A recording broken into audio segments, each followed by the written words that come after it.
ويطيع الرسول لعلكم ترحمون. صدق الله مولانا العظيم وبلغنا رسوله النبي الحبيب الكريم ونحن على ذلك من الشهيدين والشاكرين والحمد لله رب العالمين. رب صل وسلم وبارك عليه. সাথে অন্তরে ভক্তি শ্রদ্ধা নিয়ে দরুদ সালাম পেশ সালাতু ওয়াস সালামু আলাইকা সাইয়্যিদি ইয়া রাসূলুল্লাহ। الصلاة والسلام عليك سيدي يا حبيب الله. الصلاة والسلام عليك سيدي يا رحمة للعالمين. معزز محترم সম্মানিত মুরব্বী کرام, মুরব্বী বাবারা, নওজোয়ান যুবক ভাইয়েরা,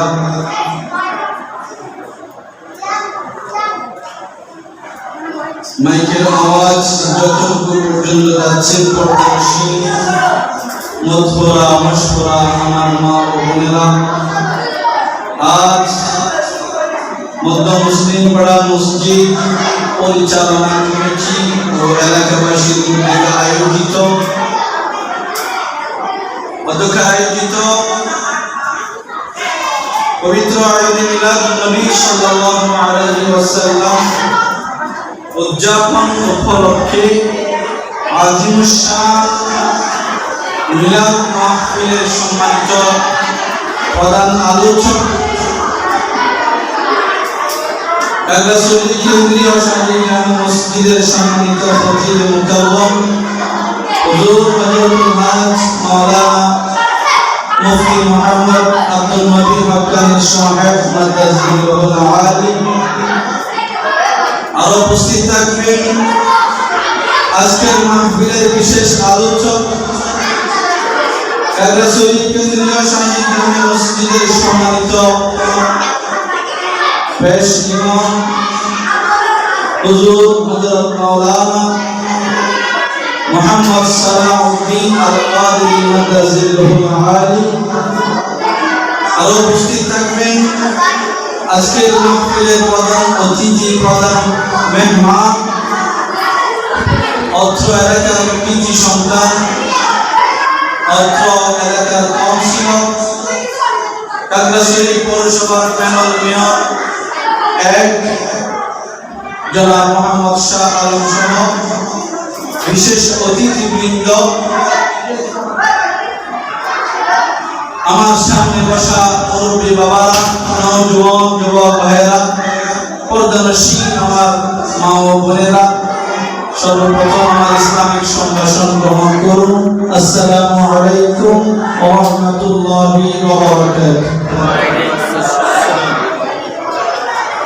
আসলে আমি মাহফিল ইন্তেজামিয়া কমিটির শুকর জ্ঞাপন করছি এত সুন্দর মাহফিল আমাদেরকে উপহার দেওয়ার জন্য। মাহফিলের স্বেচ্ছাসেবক ভাইয়েরা, আপনারা যারা এখনো পর্যন্ত বাইরে ঘোরাফেরা করছেন, অত্র এলাকার সকল আপনার জনতা, সকলের কাছে আমি বিনীত আরজ রাখবো, একটা দিন একটা রাত দয়াল নবীর শানে খুদ খোদার রহমতে ছায়ার নিচে বসার জন্য। এখনো পর্যন্ত যারা বাহিরে ঘোরাফেরা করছেন, মা বোনদের প্রতি আরজ করবো, আপনারা যারা যেখানে আছেন ঘরের মধ্যে একটা রুমের মধ্যে বসে যাই নামাজ নিয়ে তাসবিহ নিয়ে বসে আলোচনা শ্রবণ করুন, ইনশাআল্লাহ অনেক কিছু শিখতে পারবেন। আজকের জন্য অন্তত টিভির পর্দা ছেড়ে, গল্প গুজব ছেড়ে আপনারা মাহফিল শ্রবণ করুন। আশা করি অনেক কিছু শিখতে পারবেন, অনেক কিছু জানতে পারবেন। সর্বপ্রথম ওই মহান মুনিবের দরবারে লাখো কোটি শুকরিয়া জ্ঞাপন করছি যে মহান রব্বুল ইজ্জত আজকে পবিত্র ঈদ মিলাদ নবী সাল্লাল্লাহু আলাইহি ওয়াসাল্লাম উদযাপন উপলক্ষে আয়োজিত মিলাদ মাহফিল আমাদেরকে আসা, বসা, আলোচনা শ্রবণ করা তৌফিক দিয়েছেন। উচ্চ আওয়াজে বলি আলহামদুলিল্লাহ। আলহামদুলিল্লাহ। আমরা মনে হয় তো আলহামদুলিল্লাহ আমাদের মৌজুদ আছে। যদি চোখটি কমে যায়, খিদা লেগে যায়, তাহলে আমরা আবার লাস্টে ইনশাআল্লাহ ফিনিশিং দিতে পারবো। আপনাদের জজবা, আপনাদের অন্তরকে নরম করে ভালোবাসা নিয়ে মাহফিলে বসবেন। দুনিয়াবী জীবন, আখিরাতের জীবন যেন আল্লাহ পাক আমাদের জন্য কল্যাণময় করে। সকলে বলি আমিন। সম্মানিত হাজিরিন, আলোচনা মহলে শুনতে পারবেন। আমি অত্র এলাকার ইমাম হিসেবে আপনাদেরকে শুধু সূচনা করে দিলাম। মেইন আলোচনা আমাদের মেহমানরা আসবেন, ওনারা করবেন, আপনারা মন করে শুনতে পারবেন। আমি পরিবেশটা সুন্দর করে দেওয়ার জন্য, আপনাদের কাছে দোয়া নেওয়ার জন্য এসেছি। বরকতের উদ্দেশ্যে একটি কুরআন কারীম থেকে একখানা আয়াতে কারিমা তিলাওয়াত করেছি। দুই কথা কোরআন ও সুন্নাহর আলোকে বলার চেষ্টা করব। আল্লাহ পাক আমাদের সকলকে ওই অনুযায়ী আমল করা তৌফিক দান করুন। সকলে বলে আমিন। আমিন। আরো জোরে বলে আমিন। আমিন। সম্মানিত হাজিরিন, একটি আয়াতে কারিমা তিলাওয়াত করেছিলাম, ওয়া আকিমুস সালাতা ওয়া আতুজ যাকাতা ওয়া আতিউর রাসূলা লাআল্লাকুম তুরহামুন। সকলে বলে সুবহানাল্লাহ। সুবহানাল্লাহ। আল্লাহ পাক বলেন ওয়া আকিমুস সালাত, যারা নামাজ প্রতিষ্ঠা করে, নামাজ কায়েম করে, ওয়া আতুজ যাকাত এবং যাকাত প্রদান করে, ওয়া আতিউর রাসূল এবং যে বান্দারা আমার রাসূলের ইতাআত করে, আনুগত্য করে, লাআল্লাকুম তুরহামুন, তাদের উভয়ের উপর আমি আল্লাহর রহমত বর্ষণ করব। সকলে সুবহানাল্লাহ। এটা কথা বললাম তিনটা। প্রথমত যে নামাজ কায়েম এবং ওয়া আতুজ যাকাত, যাকাত প্রদান করে, ওয়া আতিউর রাসূল, যারা আল্লাহর রাসূলের উপর কি করে, বিশ্বাস রাখে, আল্লাহ রাসূলের আনুগত্য ইতাআত করে, এই তিন ধরনের ব্যক্তির উপর লাআল্লাকুম তুরহামুন, আল্লাহ পাক রহমত বর্ষণ করবে। সকলে বলে সুবহানাল্লাহ। সুবহানাল্লাহ।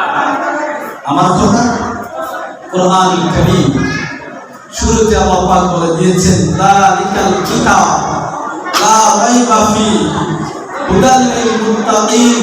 কোরআন কারীম এমন একটি কিতাব, যে কিতাবের মধ্যে শুধু সন্দেহ নয়, সন্দেহের অবকাশ পর্যন্ত নাই। সকলে বলে সুবহানাল্লাহ। আর এই কোরআন কারীম হলো হুদাল লিল মুত্তাকিন, যারা মুত্তাকি আছে, আল্লাহ ভীরু আছে, যারা আল্লাহর প্রতি তাকওয়া অবলম্বন করে, তাদের জন্য হেদায়েত। সকলে বলে সুবহানাল্লাহ। আল্লাহর কোরআন বিশ্বাস করার কোনো সুযোগ নাই। কয়টা কথা বললাম? তিনটা কথা। এই তিনটা কথার ব্যাখ্যা দিয়ে ইনশাআল্লাহ আমি আলোচনায় কি থামব। প্রথমত ওয়া আকিমুস সালাহ, ওয়া আকিমুস সালাহ, নামাজ কি করা? কায়েম। এখানে নামাজ কি আদায় করার কথা বলেছেন? নামাজ আদায় করার কথা বলা হয় নাই। যাকাত আদায় করার কথা বলা হয়েছে। নামাজ পড়ার কথা বলা হয়েছে না। নামাজ এটা পড়ার বিষয় নয়, এটা হচ্ছে প্রতিষ্ঠা করার বিষয়। সকলে বলে সুবহানাল্লাহ। কি করার বিষয়? প্রতিষ্ঠা। হুজুর আমাদেরকে প্রশ্ন করতে পারেন, নামাজ কিভাবে আমরা প্রতিষ্ঠা করব? আমরা কিভাবে নামাজ প্রতিষ্ঠা করব? আমি তো নামাজ আদায় করি, নামাজ কায়েম করি, তাহলে কি আমার নামাজ প্রতিষ্ঠা হয়ে গেছে? নয়। আমি নামাজ পড়তে হবে না। আমি নামাজ পড়ি, আমি মসজিদে আসি, আমি নামাজ পড়ি, আমি 5 ওয়াক্ত নামাজ পড়ি, জুমার দিনে মসজিদে যাই। আমি যদি 5 ওয়াক্ত নামাজ পড়তে আমার জিন্দেগি কাটিয়ে দিই, আল্লাহ রাসূল বলেন ওই নামাজ প্রতিষ্ঠা হবে না, কেননা আমি নামাজ পড়লে হবে না, আমার পরিবার পরিজন, আমার সন্তান সন্ততি, আমার মা বাবা, আমার আশেপাশে প্রতিবেশী যারা আছে সকলকে নামাজের দাওয়াত দিতে হবে, সকলকে নিয়ে মসজিদে আসতে হবে। মসজিদে আসার সময়, বাবা নামাজের সময় হয়েছে, চলো মসজিদে যাই, বাবা নামাজের ওয়াক্ত হয়েছে, চলো আমরা মসজিদে গিয়ে নামাজ আদায় করি। ঘরের মধ্যে যদি মেয়ে থাকে, আম্মু মা যান, আমার মা জননী নামাজের সময় হয়েছে, তুমি নামাজ পড়ে নাও। ও আমার বিবি, ও আমার ওয়াইফ, ও আমার স্ত্রী, ও আমার পরিবার, নামাজের সময় হয়েছে, আমরা নামাজ পড়ে আসি, তুমিও যাই নামাজ নিয়ে নামাজ আদায় করে নাও। সকলে বলে সুবহানাল্লাহ, সকলে বলি নারায়ে তাকবীর। আমরা সকলে শুকরিয়া আদায় করি আলহামদুলিল্লাহ। এই মুহূর্তে আমাদের সম্মুখে উপস্থিত হয়েছেন আমাদের আজকের মাহফিলের প্রধান অতিথি জনাব মোহাম্মদ শাহ আলম সাহেব, আল্লাহ জানার হায়াতের মধ্যে প্রদান করুন। সবাই বলে আমিন। একটু আমাদের খেয়াল করুন, কি বলেছিলাম? নামাজ, নামাজ আমি পড়লে প্রতিষ্ঠা হবে না। আমি নামাজ পড়বো, আমার ভাই আছে, আমার বোন আছে, আমার মা আছে, আমার বাবা আছে, আমার পরিবার পরিজন আছে, আমার সন্তান সন্ততি আছে, আমার আত্মীয় স্বজন সকলে আছে। তারা যদি কেউ নামাজ আদায় না করে তাহলে নামাজ প্রতিষ্ঠা হবে না। আমরা আসার সময় আমাদের চিন্তা করতে হবে, ঘরের মধ্যে আমার পরিবার নামাজ পড়তেছে কিনা। মসজিদ থেকে যাওয়ার পর জিজ্ঞাসা করবো, তুমি নামাজ আদায় করেছো? যদি বলে না, তাহলে বলবেন নামাজ আদায় করে না, তারপরে আমার জন্য খানার ব্যবস্থা করো। এভাবে আমাদের তালিম দিতে হবে। আমার সন্তান আস্তে আস্তে বড় হচ্ছে, তাকে আসার সময়, মসজিদে আসার সময় তাকে নামাজে নিয়ে আসতে হবে। যখন 7 বছর অতিক্রম হয়ে যায়, 8 বছর যখন বয়স হয়, নামাজের তালিম দিতে হবে, তাকে নামাজ শিখাতে হবে, নামাজের মাহফিলে বসাই দিতে হবে, তালিমের মাহফিলে বসাই দিতে হবে। তাহলে আপনার ওই সন্তান নামাজ শিখবে এবং তদ অনুযায়ী আমরা যেভাবে আমল করি ওইভাবে আমল করতে শিখবে। সকলে বলে সুবহানাল্লাহ। তাহলে নামাজ প্রতিষ্ঠা হলো কিরকম? হুজুর এতবার নামাজের কথা বলেন, কিন্তু প্রতিদিন বলেন, প্রতিদিন বলা, নামাজের জন্য তালিম দেয়া, নামাজের জন্য নামাজ আদায় করতে বলা, প্রতিষ্ঠা করতে বলা, এটা আমার আল্লাহর আদেশ, আল্লাহর অর্ডার। সকলে বলে সুবহানাল্লাহ। কেননা শুধু একবার নয়, 2 বার নয়, 3 বার নয়, 4 বার নয়, 5 বার নয়, 6 বার নয়, আমার আল্লাহ পবিত্র কোরআন কারীমে কোন বিষয়ের কথা, কোন সাবজেক্টের কথা এতবার উল্লেখ করে নাই যতবার নামাজের কথা উল্লেখ করেছেন। সকলে বলে সুবহানাল্লাহ। শুধু তাই নয়, আপনারা শুনলে অবাক হবেন, এই তথ্যটা জেনে রাখবেন। নামাজের কথা আল্লাহ পবিত্র কালামুল্লাহ শরীফে 1 থেকে 2, 3, 4, 5, 10, 20, 30, 9 আল্লাহ পাক এই পবিত্র এই আমলের কথা আল্লাহ পাক পবিত্র কালামুল্লাহ শরীফে 82 বার বলেছেন। কয়বার? 82 বার। কয়বার? 82 বার। কয়বার? 82 বার। আরেকটা আওয়াজে কয়বার? 82 বার। যে কথা আল্লাহ পাক 82 বার বলেছেন পবিত্র কালামুল্লাহ শরীফ, অথচ আজকে আমরা কোথায় থাকি? যখন নামাজের আযান হয়, মুয়াজ্জিন যখন আযান দেয়, আল্লাহু আকবার বলে যখন আযান দেয়, হাইয়া আলাস সালাহ বলে যখন ডাক দেয়, হাইয়া আলাল ফালাহ বলে যখন ডাক দেয়, তখন আমাদের কাজ কর্ম বেড়ে যায়, আমরা তখন ব্যস্ত হয়ে যাই। নামাজের পরে রাস্তা দিয়ে হেঁটে যাওয়ার সময় যখন আমি বলি, আপনি নামাজ আদায় করেন না কেন? হুজুর কি করবো, আমি তো তখন বেশি ব্যস্ত ছিলাম। সকলে বলি নাউযুবিল্লাহ। নামাজের ডাক যখন হবে, ইমাম মুয়াজ্জিন যখন আল্লাহু আকবার হাইয়া আলাস সালাহ হাইয়া আলাল ফালাহ দিবে, আমাদেরকে ডাক দিবে, সমস্ত কাজ কর্ম ছেড়ে আমরা নামাজ পড়তে আসার জন্য রাজি আছি কিনা? ইনশাআল্লাহ। সকলে বলে হাত তুলে রাজি আছি কিনা? আল্লাহ পাক কবুল করুন। আমিন। আজকে দেখুন আমাদের কমিশনার মহোদয় এখানে উপস্থিত আছেন, ওনার থেকে জরিপ থাকবে আমাদের মুসলিম পাড়ায় কয়টি পরিবার আছে। 400 থেকে 450, 400 থেকে 450টি ফ্যামিলি বা এর চেয়ে বেশি হতে পারে, কম হতে পারে। আমাদের মুসলিম পাড়া আছে, পরিবার আছে। একটু আমি গভীর মনোযোগ, একটু চিন্তা করুন। 400 থেকে 450টি ফ্যামিলি আমাদের ঘরের মধ্যে আছে। আমি 50টা বাদ দিলাম, যেখানে কোনো পুরুষ নাই, শুধু মহিলারা বসবাস করে, এরকম 50টি বাদ দিলাম। আরো কয়টা আছে বাবা? কথা বলো, কয়টা আছে? 400 ফ্যামিলি আমাদের মুসলিম পাড়ায় আছে। আচ্ছা, 400 ফ্যামিলিতে একজন কথা বলে। 400 ফ্যামিলিতে একজন কর্তা ধরেন, পুরুষ ধরেন, কতজন হয়? 400 জন। আচ্ছা বলুন, আমাদের মসজিদের যে স্পেস, আমাদের মসজিদের যে জায়গা, প্রতিটা ঘর থেকে যদি একজন করে মুসল্লি আমাদের মসজিদে আসে, আমরা জায়গা দিতে পারবো? জায়গা দিতে পারবো না। হুজুর, এখানে তো মসজিদ অনেক আছে, ধরেন কেন্দ্রীয় মসজিদ আমাদের পাশে, কেন্দ্রীয় মসজিদে 400 থেকে 100 ছেড়ে দেব। এদিকে দক্ষিণ মুসলিম পাড়া একটি মসজিদ আছে, সেখানে ধরেন 400 থেকে 100 ওখানে চলে গেল, তাহলে 400 থেকে 200 মাইনাস আরো 200। আমাদের একটা কাতারের মধ্যে মুসল্লি হবে 50 জন, 25 জন। দুইটা কাতারে 50, তিনটা কাতারে কথা বলুন 75, চারটা কাতারে 100, পাঁচটা কাতারে 125। আমাদের মসজিদের স্পেস অনুযায়ী কাতার আছে কয়টা? পাঁচটা কাতারে যদি ফুলফিল যদি আমরা নামাজ আদায় করি, তাহলে সেখানেও দেখা যাবে 125 জন। ওই 200 জনকেও জায়গা দেওয়ার মতো মসজিদ আমাদের স্পেস নাই। দুঃখের বিষয়, আমরা যখন হাইয়া আলাস সালাহ, হাইয়া আলাল ফালাহ, হাইয়া আলাস সালাহ নামাজের জন্য এসো, ও মুসলমান বড়, ও মুসলমান পুরুষ, ও মুসলিম ভাই, ও আমার মুসলিম ভাই, তুমি আমার ভাই। যখন মুয়াজ্জিন যখন হাইয়া আলাস সালাহ নামাজের জন্য এসো, হাইয়া আলাস সালাহ নামাজের জন্য এসো, হাইয়া আলাল ফালাহ কল্যাণের জন্য এসো, হাইয়া আলাল ফালাহ কল্যাণের জন্য এসো, হাত দূর করে বলবো। আমার রাসূল বলেন, আউয়ালু মা ইউহাসাবু বিহিল আবদু ইয়াওমাল কিয়ামাতিস সালাহ। সকলে বলি না সুবহানাল্লাহ।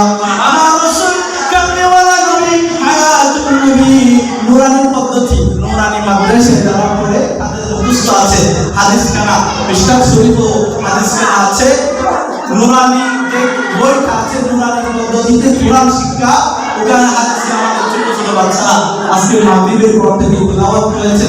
6 নাম্বার হাদিস, 6 নাম্বার হাদিস। আমার রাসূল সাল্লাল্লাহু আলাইহি ওয়াসাল্লাম ইরশাদ করেন, আউয়ালু মা ইউহাসাবু বিহিল আবদু ইয়াওমাল কিয়ামাতিস সালাহ। সকলে বলেন সুবহানাল্লাহ। আমার মদিনার রাসূল কামলিওয়ালা নবী নবুয়তের জবান এলান করে দিলেন, ও আমার উম্মতেরা, শুনো শুনো শুনো, কিয়ামতের ময়দানের মধ্যে তুমি দুনিয়ার মধ্যে অনেক কাজ করেছো, অনেক কর্ম করেছো, অনেক কিছু করেছো, কিছু হিসাব আগে নেওয়া হবে না। সর্বপ্রথম কিয়ামতের ময়দানে হিসাব নেওয়া হবে নামাজ। সকলে বলুন কিসের? আমার খোদা, ওগো আমার ভাইয়েরা, বন্ধুরা, ওগো আমার মুরব্বী বাবারা, একটু গভীর মনোযোগ, অন্তরের কান লাগাই দিয়ে শুনো।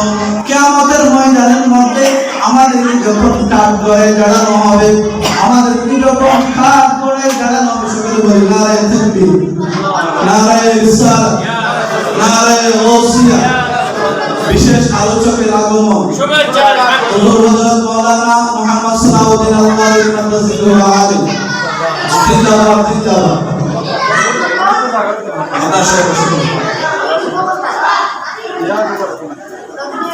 কি বললাম? কিয়ামতের ময়দানে আপনাকে, আমাকে, আমাদেরকে 1 বছর, 2 বছর, 1 থেকে 7 বছর, 1 থেকে 70 বছর, 1 থেকে 50 বছর, 1 থেকে 80 বছর,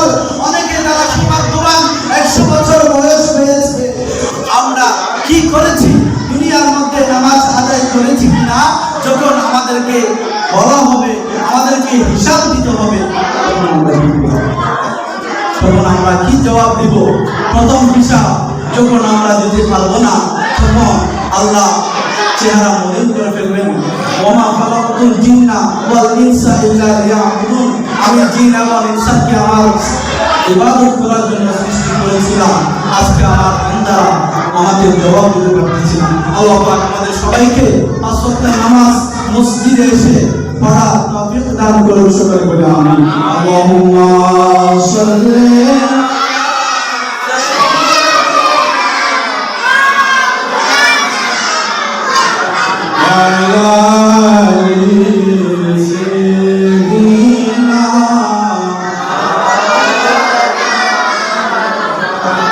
হুজুরকে বসে রেখে আলোচনা করা এটা আসলে মানাই না, তবে আর দুইটি বিষয় যেটা আছে 10 মিনিট আমি শেষ করে দিব। নামাজের বিষয়টা আপনারা বুঝতে পেরেছেন, শুধু তাই নয়, মিশকাত শরীফের হাদিস হযরত আবু হুরায়রা রাদিয়াল্লাহু তাআলা আনহু থেকে হাদিস বর্ণিত, আল্লাহ রাসূল সাল্লাল্লাহু আলাইহি ওয়াসাল্লাম ইরশাদ করেন, আস-সালাতুল খামস আল-জুমআতু ইলাল জুমআহ ওয়া রমাদান ইলা রমাদান মুকাফফিরাতুন বাইনাহুন্না ইযা উজতিনিবাতিল কাবাইর, সকলে বলে সুবহানাল্লাহ। হযরত আবু হুরায়রা রাদিয়াল্লাহু তাআলা আনহু থেকে বর্ণিত, আল্লাহ রাসূল সাল্লাল্লাহু আলাইহি ওয়াসাল্লাম ইরশাদ করেন, পাঁচ ওয়াক্ত নামাজ এক জুমা হতে অপর জুমা, এক রমজান হতে অপর রমজান পর্যন্ত আমাদের মধ্যে যে সগীরা গুনাহ, যে খারাপ কাজ করি, শয়তানের ওয়াসওয়াসায় পড়ে, স্ত্রী পরিবার পরিজন সন্তানের মোহমায়ায় পড়ে আমাদের দ্বারা সংগঠিত হয়, আমার রাসূল বলেন পাঁচ ওয়াক্ত নামাজ হলো এক জুমা হতে অপর জুমার মধ্যে যে গুনাহগুলি হয়েছে কবিরা গুনাহ ব্যতীত, ওই নামাজ পাঁচ ওয়াক্ত নামাজ হলো ওই গুনাহের কাফারা, সকলে বলে সুবহানাল্লাহ। তাই নয়, রমাদান ইলা রমাদান, এক রমজান হতে অপর রমজান পর্যন্ত যে আমরা গুনাহ করে থাকি কবিরা গুনাহ ব্যতীত, ওই নামাজ পাঁচ ওয়াক্ত নামাজ হলো ওই গুনাহের কাফারা, সকলে বলে সুবহানাল্লাহ। ইদা উজতিনিবাতিল কাবাইর, যদি তার আমল নামায় কোনো কবিরা গুনাহ না থাকে, আমি আল্লাহ পাঁচ ওয়াক্ত নামাজের বিনিময়ে তার ওই সমস্ত গুনাহ মাফ করে দেব, সকলে বলে সুবহানাল্লাহ। যাকাত, যাকাতটা হলো নেশাব পরিমাণ সম্পদের মালিক যে ব্যক্তি 1 বছর স্থায়ী হয়েছে। নেশাব পরিমাণ সম্পদের মালিক 52 তোলা রৌপ্য এবং 7.5 ভরি স্বর্ণের মালিক যে 1 বছর স্থায়ী হয়েছে, তার উপরে যাকাত দেয়া,